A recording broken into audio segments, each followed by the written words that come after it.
All right, so people ask me pretty often, how do I make a piece of stained glass? So I'm going to kind of walk through this process for this little piece that I made for Leonie, this little bird with a bird's nest. So you start off, you just kind of get an idea in your mind, you make a rough sketch of what you want to do. Then you have to kind of refine the sketch a little bit because there's certain shapes you can make with glass, certain angles and cuts that you can't make. You just kind of refine that until eventually you have your final design finalized, and then you duplicate that design into a pattern piece that you can cut up into individual pieces so that you can then cut the glass pieces to match.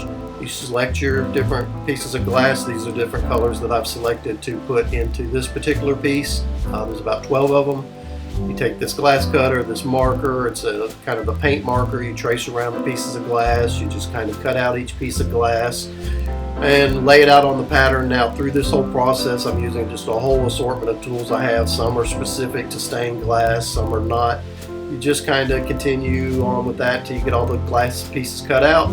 Then you have to go back and wrap them with copper foil. You wrap each piece up with foil. This kind of forms the frame that holds the whole piece together and allows you to solder it all into one piece, and it's fairly time consuming to wrap all these pieces, but you wrap each one with these different sizes and thicknesses of copper foil. You wrap all the pieces.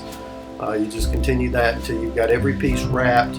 Then you fasten all of that down onto a surface, making sure you don't have any big gaps or anything, and you solder all of that together to make one solid piece. This is a fairly time-consuming process also. Then at the end of that, you've got your rough piece assembled. I've added a piece of chain to hang it from, and through this whole process I'm using all kinds of different chemicals and such to treat it and clean it and work through it. On this piece I've decided it's going to have a copper patina on the foil, but eventually you do through all that, you have a final finished piece.